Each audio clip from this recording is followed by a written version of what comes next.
Well, it's very difficult to explain Russian journalism in 15 minutes, so I hope that there will be possibly some questions, I don't know, now or in the evening. So actually, I think that now in Russia, it is the best time for investigative journalism ever. We see really that investigative journalism in Russia is prospering, despite or possibly because of what's happening with the political situation in the country in last years. So I think it works like it usually works in evolution. So the more toxic environment becomes, the stronger you must be to survive there. And that's what's happening with the journalists that used to be in decline for many years since Putin came to power. So he took control over TV, then over the big media, mostly through economic means by controlling investors, etc. It was the widespread idea that actually Russian journalism is dying and we shouldn't expect anything from it. So when I created The Insider in 2013, by the way, it's The Insider or TheIns.ru, not Insider.ru. Possibly there's some bad site on this. Don't go there on Insider.ru, because we already had this situation. There was The Insider Russia, which is like propagandist website. So be attentive.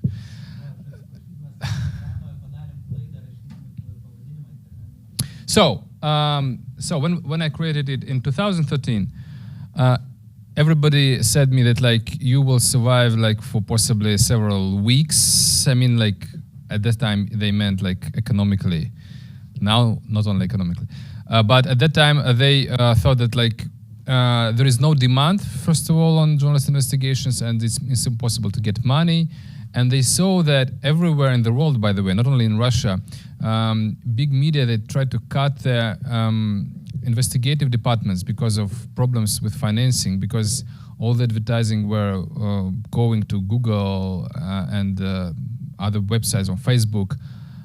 So newspapers lost the money. But it appeared to be that in several years, we became one of the most important investigative media outlets in Russia. And many other journalists copied our experience and created also small investigative projects.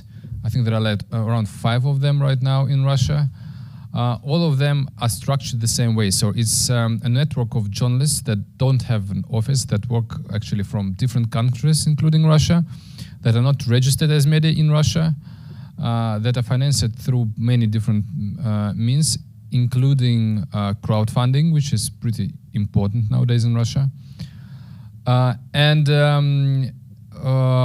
focused on journalist investigations. Investigations are very important politically in Russia now, and you see it not only in journalism. You see, for example, that Alexei Navalny also used to be a political activist and then turned to investigations to outreach millions of Russian people to explain them in what country we are living now. So if you want to change the country, journalist investigations possibly is one of the best ways, one of the most important first step to make this change. Because before people go out the streets, they need to have some idea of what's happening in the country. Why they need this change? And investigations and good journalism gives them the full picture.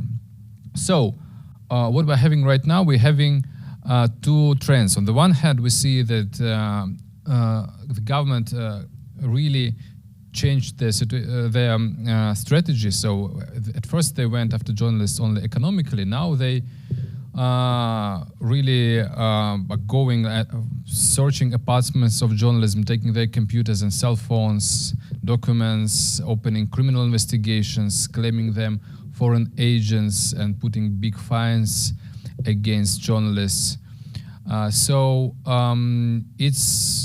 It looks like they're just trying to force journalists out of the country or just closing their websites. And we see that this is happening, that really dozens of Russian journalists are leaving the country, and it's happening right now. So it started this spring, and it's happening this month. It's absolutely new phenomenon. We didn't expect anything like this even a year ago. But now we see that many websites are blocked, many journalists are leaving the country, but still continuing the work from outside the country. This is absolutely possible in modern days because most of our investigations are data-based, so they're based not on source where you like meet with someone and personally discuss something with them. It's more that you analyze social networks, databases. Yes, sometimes you speak with sources, but you can't do it through messengers. So actually, you don't really need to be inside the country to be a good journalist and investigator. So journalists are running out of the country, but continuing working. Some of them, but it's very seldom that they stop being journalists. Some of them like a little bit afraid to face such kind of pressure. But we also see that some journalists are starting working in journalism in these tough times. So we don't have a very big problem in hiring new people. The problem is not just people who want to be a journalist. The problem is the people who have enough experience and expertise to be a good investigative journalist. Because another challenge of modern times, it's very difficult to bring up a new generation of investigative journalists, because in older times, in old school times, you would be just working with your boss in a big newspaper. You will come to office every day and you will just see as your mentor, your professional journalist working, and you just will copy his experience. Nowadays, everyone works from their home or from a cafe where it's more convenient for you. And it's much more difficult to transfer this experience for a journalist, because that means for you that you are just wasting a lot of time to explaining something to other person. It's very time consuming. So that's the problem that many young journalists are facing now, that more experienced journalists don't really have enough time to teach them how to do all the stuff. But still, more and more journalists appearing in Russia, and they somehow working in symbiosis with activists. For example, while we were sitting here, a very important investigation was published about Lavrov and his and how he is linked with oligarchs, that Deripaska gave him his yacht and his house, etc.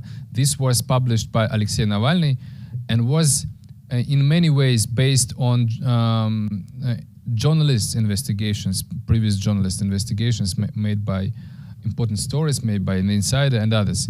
So it looks like there is no like a red line like dividing journalism and activism now. They're working all in one direction, and sometimes with the same means. Do I have several minutes more? Okay, so what we are doing actually. So if you need some examples, so it's interesting that sometimes our topics they correlate with what Western media are doing, and it looks like that Russian journalism is sometimes a bit more progressive and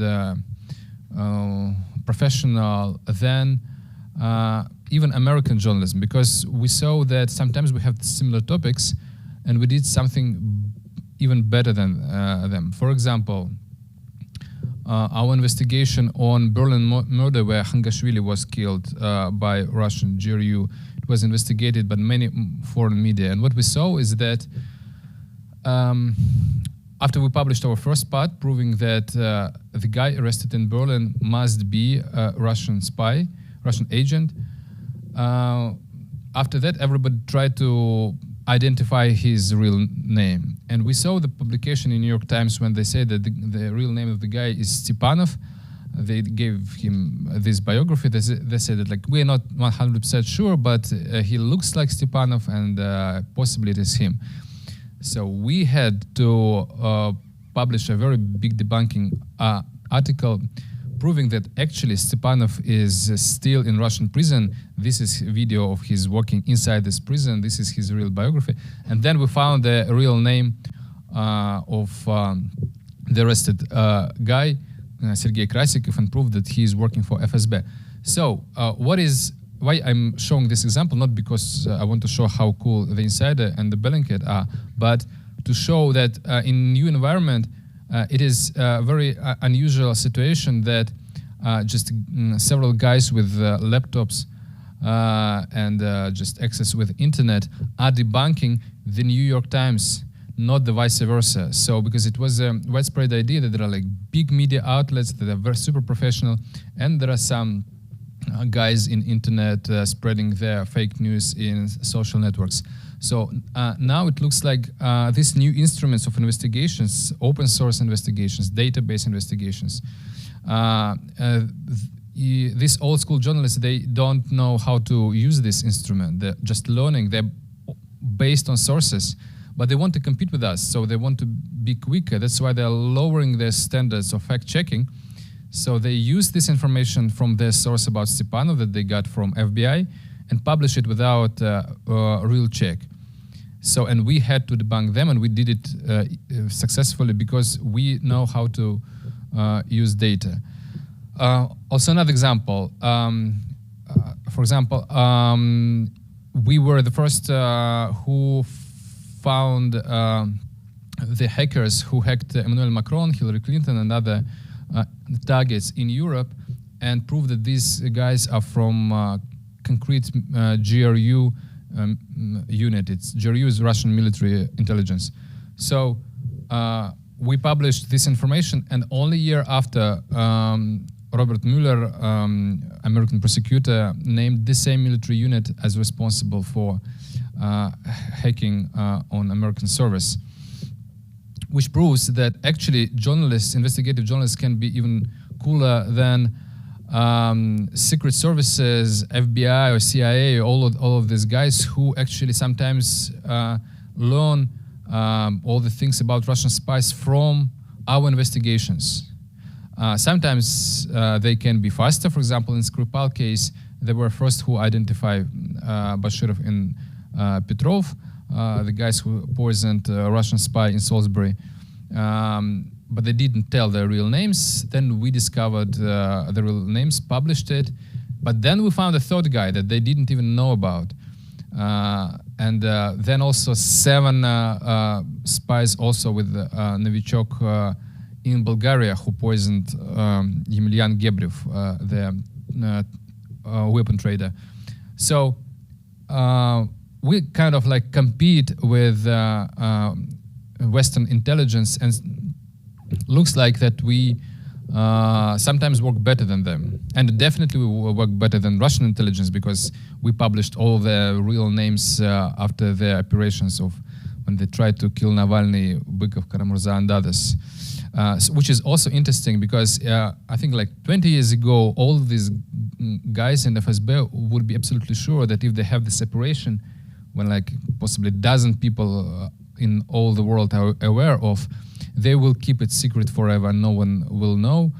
But now it is possible to not only see what they did, but also learn all their real names, all their roots, how they called each other, who was organizing this. All of this was published, and it looks like they are not prepared to this new environment where secrecy is absolutely impossible. It's not only about our secret services, it's the same about corrupted officials, as you see about this investigation with Lavrov and Deripaska. It's about links between mafia and the state. So any secrecy is now impossible because you can't be invisible in modern digital world.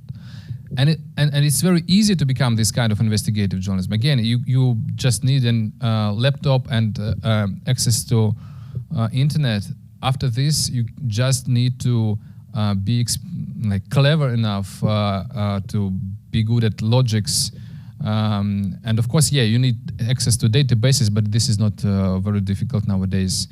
And everybody actually can get this access, but not everybody does investigations like the Inside and Bellingcat, because it takes some imagination and creativity. But still, you don't have to work for 20 years as a journalist to get this kind of expertise. You just need to be clever enough.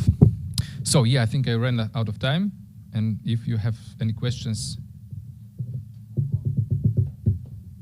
No, thank you.